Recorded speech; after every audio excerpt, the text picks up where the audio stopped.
Hello, I'm Jelelle, and this is day 13 of my 33-day series, and I'm joined today by this being, Gabriel. Hello, everybody. And thank you for having me here. Sure.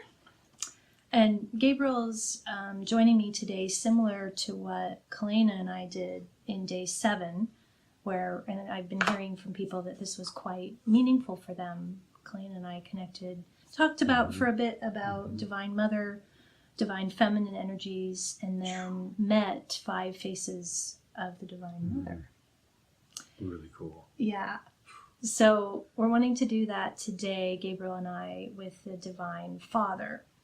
So we're going to talk a little bit about what we feel that energy is, what it isn't, how you can connect with it, and then meet 5 faces of the Divine Father in meditation. So that should be great. This feels like, excuse me, that's like a big one for me personally. And because this has been something that we've talked a lot about Divine Feminine and Divine Mother in this process. And Divine Father has always been a part of it, but it's never really had that same sort of focus in some ways, Divine Mother and the Divine Feminine, because this is a Divine Feminine offering in many ways. But now as that's we connect with that, I feel like Divine Father has always been there, but it hasn't really shown his face in so many ways, even though there are faces. For me personally, I think there's been some healing that's needed to happen around my own relationship to men, to the masculine, to my father. So the more these 3D, 4D sort of relationships inside of myself, and even in women too, they're masculine, needing to kind of reconcile something with their father and the men in their lives, for the divine masculine father energy to really kind of find its way into our heart space. So this feels like, I don't know, I'm really excited. I think that's exactly it, is there's so much wounded masculine. That seems to be a dominant energy of not that the masculine is more wounded, it's just that's what we've been working, it feels like. That's the polarity that we've been working in the 3D phase, especially for the last, in linear time, last 20,000 years or so, has been this wounded masculine. And I think that's what we have to go through. There's almost like layers of wounded masculine that we move through in order to let in what we would call the Divine Father and sacred masculine energies. Right.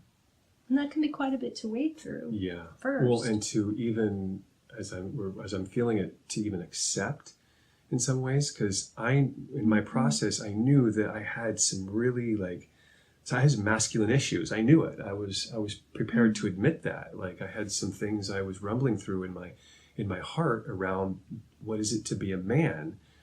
And I really wanted to feel something inside myself that was different. What is masculinity? Because what I was seeing and what I was relating to wasn't that. It didn't feel right, even though I didn't know what it was, what healed masculinity really looks like. I knew what it wasn't, and what I really didn't feel in my heart like I wanted to be around. So some of the competition and the sexual aggression, sexual prowling, and I inhabited some of that stuff. I did because that's how we as boys did. We sort of emulated and modeled after what we grew up with in our fathers and our family and our friends and society. So we're just kind of taking that in, trying those shoes on, trying that shirt on, and seeing how it fits and looks. And it's like, in some ways, it just wasn't comfortable.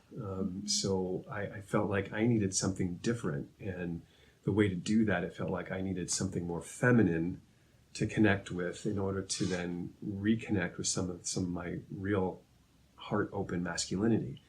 And so it feels like this is a brand new thing that we're trying to uncover, even with the Divine Feminine.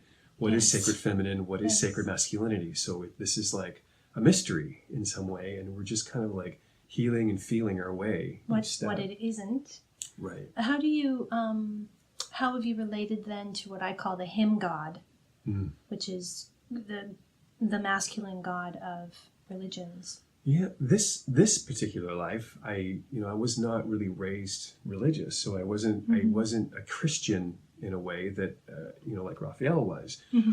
So I didn't have this really connection to this divine him God in some ways. I know that when I felt myself in my whatever spirituality I had, if I related to God, I related to God as a him, because that's kind of all I really had in my social template and things. And so, but in some ways it always felt a bit punishing. If I could relate myself to Christianity, there was a punishment in it. Punitive. And I didn't like that. Now, I had friends that were Christian, and their relationship to the God of the Bible felt different to me. I liked that. I got into that. It's like, I could get into that feeling. A God who's full of love, and it's a him, and he's just taking it. And there's a feminine feeling to him. And so that felt true to me, even though I didn't feel like my soul didn't totally resonate with the religion of Christianity. Right. That didn't feel like it satiated something inside of myself. But this feeling of Father, of him being this open-hearted, masculine presence that had some oomph to him, but also had tears in his eyes at the same time. That was compelling to me. Like, how do you do that? And that's was my next question, which I think you're starting to answer. So what is then what we're calling the Divine Father? What are some of the frequencies that differentiate from the religious, punitive, shaming God that you're constantly trying to live up to, like a disapproving father, or kind of a nebulous masculinity that's so transcended, we can't really land? Right. I think as I had been starting to connect with Divine Father energies when we were at the ranch in Mexico, what I was really getting was something that this energy had something solid, like there was a oomph about him. There was and it pulsated something really, it was intense, but in a very soft way. It's like a soft intensity, and it's just kind of coming at you. And he felt very, opened arm, but he also felt like, you know what, come on, son, let's do this thing. Let's feel your heart, feel your truth. Don't be afraid of this stuff. Go into what you're, feel what the resistance is, feel your fears. That's part of integrity. One of the very first things I remember Father telling me about was being integrous. Integrity has to do with being whole. And to be whole, you need to be honest with yourself. So just be honest with yourself, son. And don't worry about hurting somebody. You're going to hurt somebody. And then all of a sudden I started to feel like there's a wound right there of hurting somebody, of causing pain.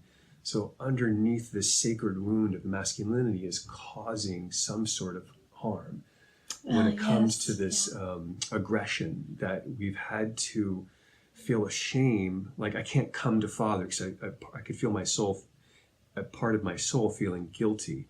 Like I can't come to Dad because I feel like I've done something wrong. And then so the punitive God is that part of us that's projecting the punishment onto us. When Father's saying, that's not who I am. I'm not punishing you. I want to love you. I want to feel all that with you. And I want you to accept responsibility for that. And then I want us to move on. And I want us to get to work because we got stuff to do together. We've got a divine feminine that we want to show up for. We want to balance inside of our hearts. We've got poor souls that are out there that are looking for guidance, and they're looking for something that is like a pillar. There's something, a pillar feeling to him. He's just a beacon of love, and it's really quite potent. It's different than the feminine, where there's something just like you can lean into Father, but there's something about Mother, just like you just she kind of caresses your head and all that stuff, and Father's there doing the same thing. He's almost holding Mother and you. He's kind of there holding that process too, his spine, and he's just there in the silent servitude or something. And then after that process is done, he's back up. All right, let's go, son. Let's feel we felt that, and I felt it with you, but now let's go. What's our next steps? But it's not this sort of doing, again, it's not this sort of like, you got to get this, you got to convince people of this or that. It's just feel, where's your next step? Where are you going to show up for yourself? Oh, that's beautiful, Gabriel. I feel like that offers like this fresh breeze of some, there's probably billions of people that put their energy into their belief system into this male God. So it's a very strong frequency that almost feels like a dimension to me. I actually feel religion is a lower 4D because it's obviously, it acknowledges spirit. Yeah. That's a soul coming through. Right. The soul is drawn to religion. Right. There can be a social conditioning around it that can feel very 3D. Your family goes to church, so you go to church. Right. But the actual religions feel like they're in the lower 4D realm. So you're kind of investigating that. Right. Allegiance, loyalty, this fusion to your own punisher and shame. Right. That gets projected onto this God. So I wanted to make that point. Yeah. Then the other piece was for women taking this in, and a lot of my work with women is actually with their masculine, with their protector, who's usually masculine. It's a masculine energy, even if it is feminine. And so the masculine, when it comes to the Divine Father, it needs a template. It needs a template for being different, for being a different kind of masculine. And I believe that's what our protectors get from Divine Father. So that's what I invite you to connect to. If you're a woman, during this meditation, your masculine can connect to Divine Father and get a different idea of what it is. To not be overly protective, but to be present. And then for the feminine in us, women and in men, I think for the feminine, it's that daughter or son wounding around father. And it feels like we all have it because, again, of this wounded masculine that we're all working, that our fathers passed on to us. So the daughter or son, but particularly if you're a woman, a daughter, leaning into the Divine Father, then you're not looking to a mate, a male mate, to answer, to supply, to protect, to provide, and yet you're not also pushing away the masculine and just so overly independent that you're not letting a mate in. So the Divine Father helps you find that balance as your feminine leans in to the Divine Father and your masculine gets this new template. What would you say for men? I was just going to say, feeling it from, like almost a teenage boy perspective, because I feel like that... Initiation. Right, it's the initiation where we get to the nuts of the bolts and we go into parts and you feel your inner teenager as a man, then you start to feel like where dad could not show up for you. He just wasn't capable, he wasn't able to do that. He just didn't have something. And so then all of a sudden you're left with this, where do I go? It's not like dad was a bad guy. He's just doing the best he could, but there's something missing. There was an initiation phase. What I was being initiated to was just initiating into this sort of wounded masculine thing. That's just what it was. It was better than his father and better than his father's father. So things were, quote, getting better, but there's still something different that my soul was looking for in my relationship to father. Right. And I just couldn't get it. And so now I'm having to feel like, so now I'm looking around. Wait, are there other guys? Does that guy have it? Does that guy have it? So we're all looking around for it somewhere, and it feels a bit better, a bit different. But there's something that we're wanting to get initiated into. And I think that you'll feel a lot of like men's groups are a result of that. Missing initiation, so they group together to help initiate themselves. And that can get a bit sort of wonky too, a little bit. So going in and feeling a divine masculine father energy really helps to like feel something like direct from the source, like the dad you never had, the dad you really wanted to feel something, like you came home from school and you felt this irk and you wanted him to like hold the space for you around it, and he just didn't know how to do that. Or he wanted initiation, but maybe he did it with a little bit too much. Come on, son, let's go. You could feel the love behind it. No more crying. Why are you crying? Yeah, and encouragement. There's authentic encouragement there, but then all of a sudden it's like pressing against up your inner feminine. Like, wait a minute, hold on. I want to be vulnerable. Yeah. So it's like, where was the healthy balance of something? And we just didn't get it. And we were looking for information on sexuality. What is that about? How do I be with my own sexuality? How do I be with a woman in my sexuality? How do I treat them? So we did the best we could, but then there's still some other kind of, shadow things that are going on because they had it. So, and all of that is just being felt through. And I knew there was something else out there. And I could feel that with Raphael, as he was a facilitator of mine. He embodied more of this energy that I could feel for myself. So having his modeling, his connection to his divine masculine helped template something for myself. Then I go and have my own connection to my own divine masculine. I feel like yours, we're going to get to one of the faces will be a father sky kind of energy, and yours, I think, has always had more of a native, Right. we could say even Lemurian, I guess, Right. frequency to it. Yeah. That wasn't so much the religious. Right. Yeah, exactly. Because I didn't quite have that didn't have that religious connection. So it was always very connected to native populations and the religion around Earth, Mother Earth, and Father Sky, and the dynamics between the two. I felt really resonant with that presence in my life. Yeah. Um, And I think maybe there's many watching this that feel the same way. Just one more piece I want to say before we do the meditation. Something that we've had people do, if they need to clear, if you had a very religious upbringing particularly, sometimes it can be really helpful to write a letter to God, Right. basically what you were given as Divine Father growing up, and maybe even different parts of you, an inner child, an inner teenager, the protector, and then kind of getting out what you really felt and could never say, and letting that process and digest. And that's something you could do in session space as well with me for women, and Gabriel works with women and men. Right. But that if you find today that you're kind of blocked around connecting to these faces of Divine Father, that could be one of the places you need to move through, as we were saying earlier, to clear. So as always, there's no right or wrong place to be with these meditations. You'll see what you need to about your relationship to Divine Father as it is right now. Right.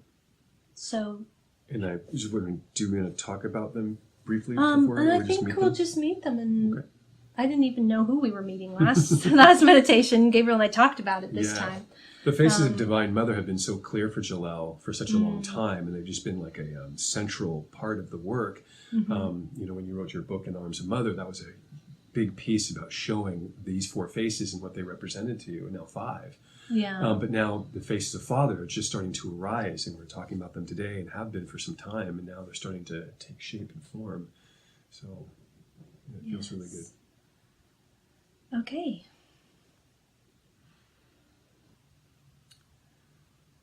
Okay, go ahead and close your eyes. And just start to feel bright light where you are right now. And let that fill your living space. And just let that be a container for this meditation. A safe holding energy. And this white light can kind of transport us into your heart, into another dimension where we will meet your protector first. And so imagine we're opening up into a beautiful meadow. There's a river, stream running through. And up ahead, you see your castle that you've imagined, I'm sure, so many times during the series. The place that you've come back to many times. And as we sort of walk up the meadow towards your castle, I want to bring in your protector. Just to meet up with him or her, to feel that they are part of this journey together and this connection with the Divine Masculine and Divine Father. As I'm sure if there's any resistance or concern about doing so, that they would be a part of that, and they can feel their own relationship to these divine masculine beings.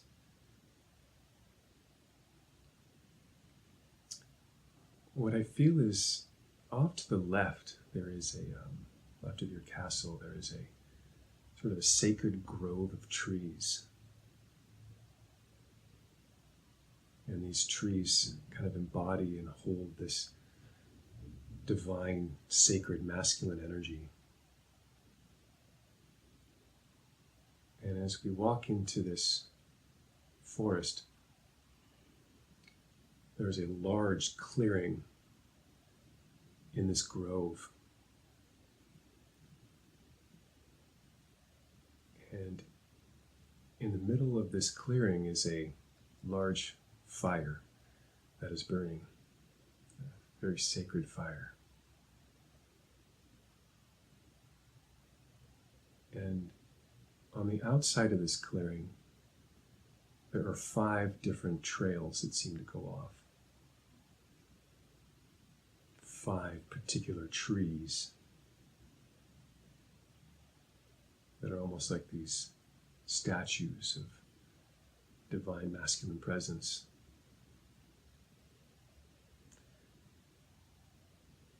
I'm just going to have you feel this grove, this clearing, taking in this fire's heat and its energy. And we're going to call upon each face of the Divine Father to come approach and meet us at this fireplace.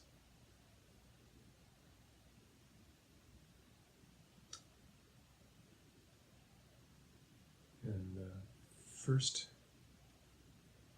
face that comes from this one of the trails from behind a tree is going to be Yeshua. And rather than the name Jesus, we feel him to come with the name of Yeshua, as it really holds his more human presence. Yeshua can come to us as a man, as sort of a brother,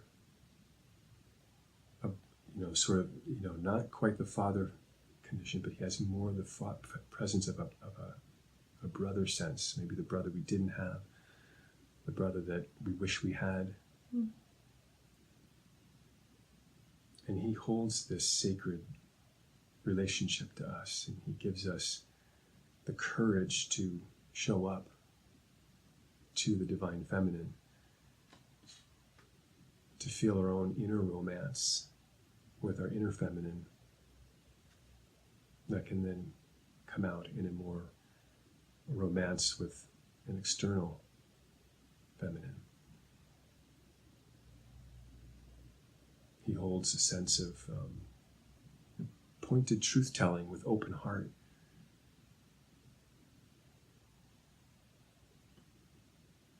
He has compassion for all people, but also has a boundary within himself.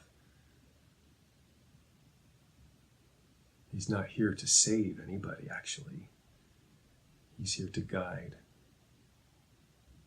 and to inspire, to activate and ignite this inner masculine, almost night energy, but with vulnerability.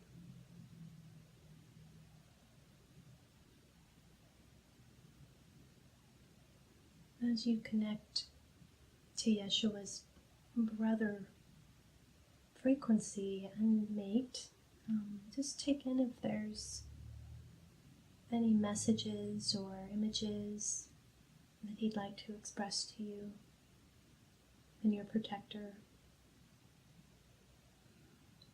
at this time.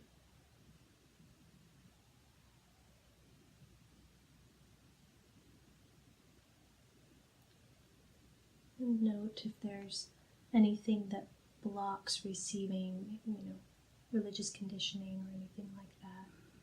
See what might be in the way with love. For women, he does hold an energy of mate, of the man that you want to see in your life, to have this romance with, both inner and outer. Mm-hmm. Divine mate.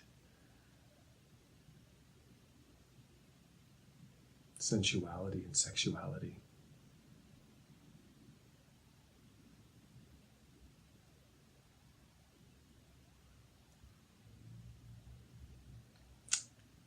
And next to Yeshua, from the next trail and tree, comes out, and it's Siddhartha, otherwise known as Buddha. And he comes to us as Siddhartha rather than Buddha, again, because Siddhartha was the name of the man. And Siddhartha, he came to a place to really feel the suffering and the cries of the world. And he brings us to a place of that connection to non-duality and compassion.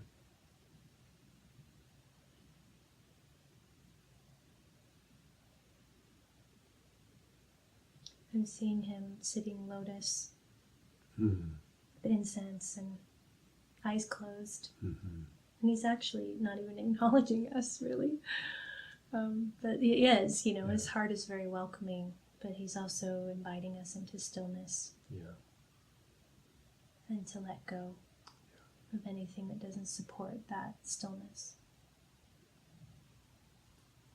More of the masculine relationship compared to Kuan Yin. Mm-hmm. There's a surrender and a trust that lies in Siddhartha. Also, he brings out the student in me, just being around him. Like he has that good teacher energy like Kuan Yin does too, where you just want to be a student of theirs and just receive a transmission from them, you know. So I think that's a sweet place to put that desire rather than in a human guru, but in the divine guru. And ultimately, these are all aspects of us. Mm-hmm. So it stays inside. And it's clean. And there's also something about the teaching of the non-dual state and experiencing the non-dual state. But it feels like he wants us to also embody that non-dual state into our being, into our humanness, and not just transcend, but to embody all of these teachings, this non-dual experience. And no more ego bashing. Right.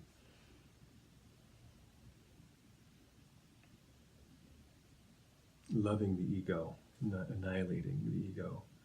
Inviting the ego Inviting. to ascend to a higher consciousness, but not bashing.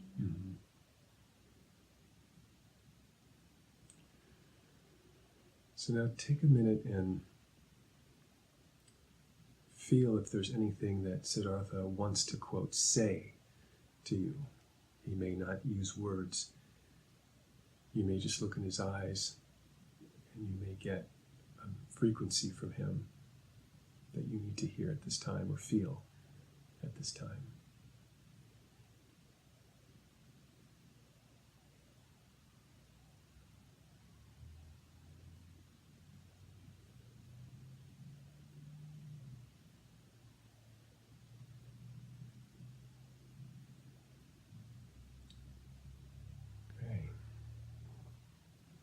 Again, checking in with your protector and feeling anything that the protector wants to feel about what it is that Siddhartha brings and offers to you.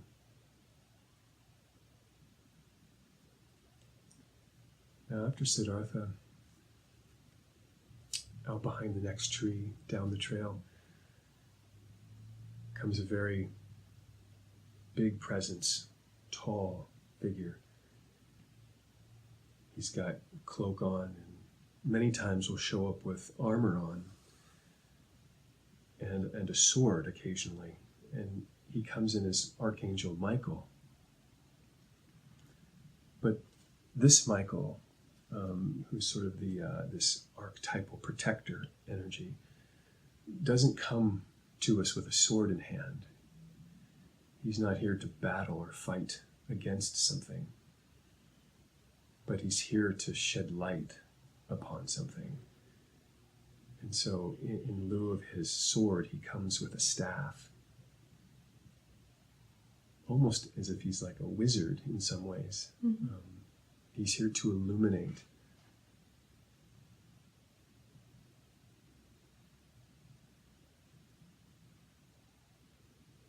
Sometimes it has fire on the end. That might be what you're seeing as a torch. Mm-hmm. Not to burn anything down, but to illuminate. Mm-hmm. Be able to feel a protection as you go into shadow. Mm-hmm.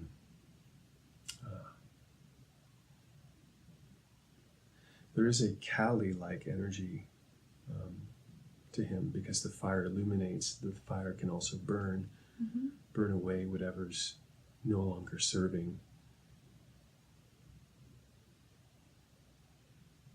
He's also a wonderful template for our protectors and our gatekeepers, because moving out of that warrior energy and into ambassador and guide. So I feel this is his transition to out of the old paradigm archangel and into more of the higher frequency.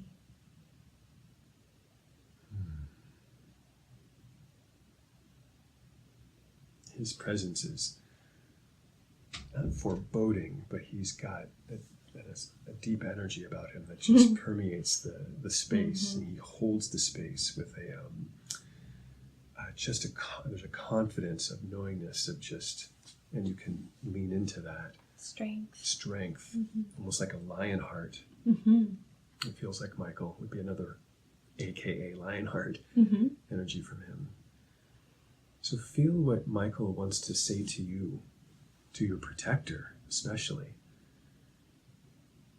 about how your protector is holding and responding to life.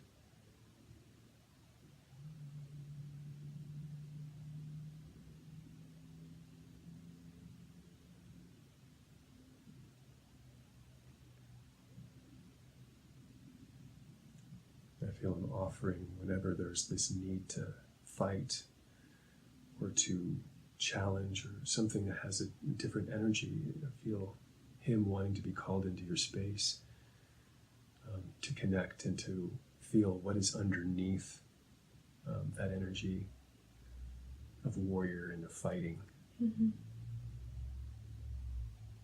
It feels like he can help illuminate something for you around what's another way to be or feel about it.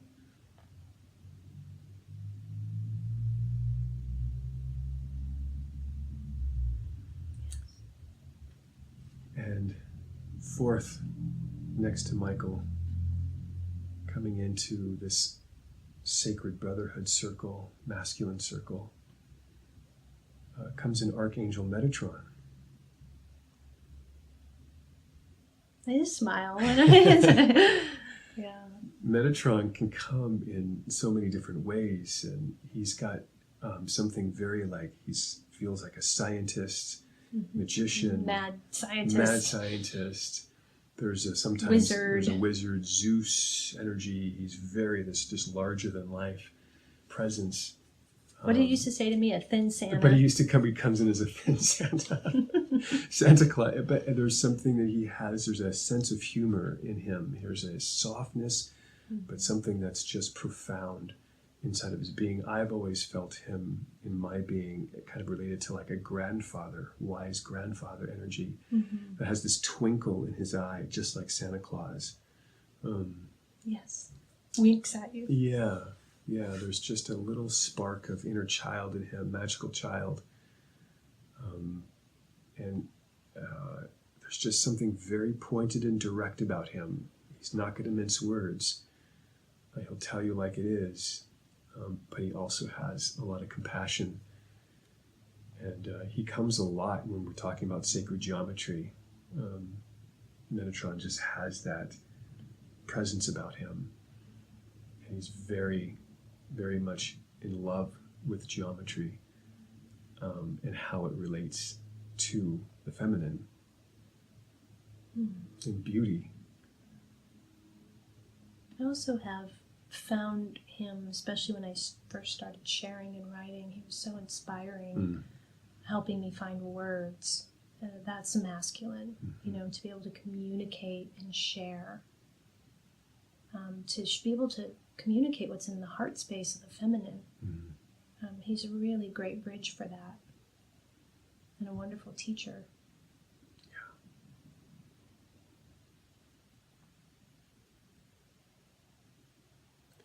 So feel with Metatron any message that he wants to offer to you in this time. Offer your masculine or your feminine. You can often feel like the father that we didn't have or wanted to have.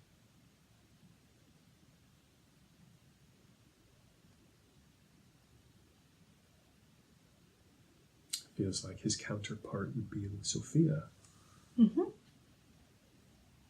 So for women, that can help bridge that energy for you.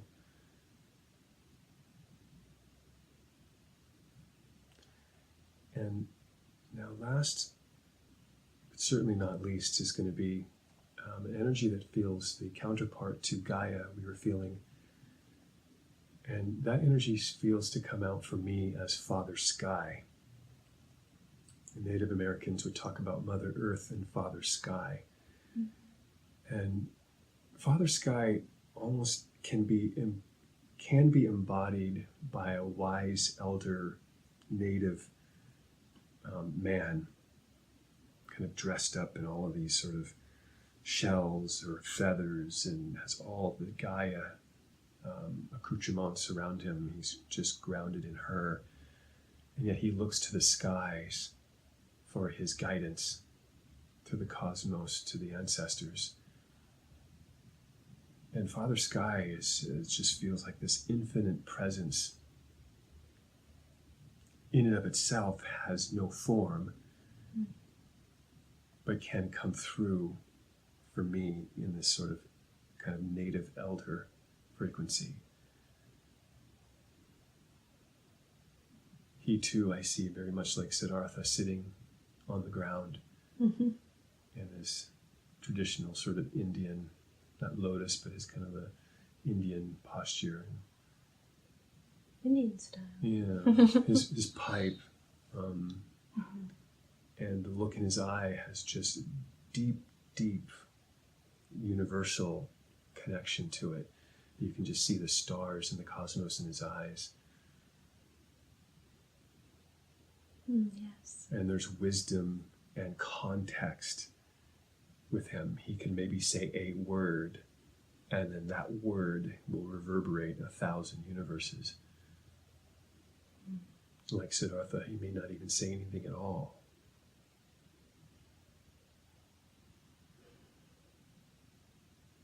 And in that I feel a connection to more Lemurian frequencies in that. Yes. In its relationship to Mother Earth, to Gaia. So again, take this moment to see if there's anything that Father Sky and its embodiment, whatever that arises for you as, wants to say to you in this moment.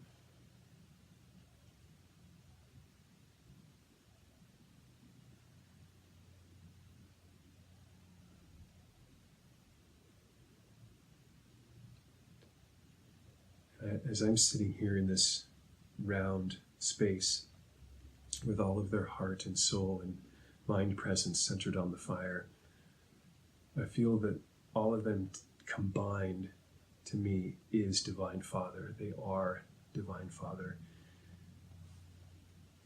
And Divine Father just wants to inspire, to enliven, to engage, and to just really wants to hold something new in the relationship to the masculine. I feel him really very passionately wanting something new for the masculine to arise in both men and for women both. in myself, I feel this kind of a call for 2019 as being the year of the sacred masculine in concert with the sacred feminine to arise into something brand new. In men and women. Mm-hmm. And that starts with integrity, with vulnerability, of just being honest with what's really going on inside of ourselves. How do we really feel about something or someone? What do you want? What are you willing to really feel to get there? Because it doesn't come free.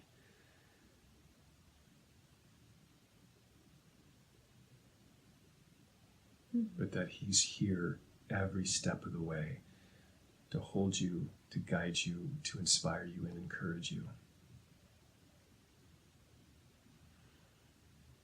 And that it's up to us to make that step.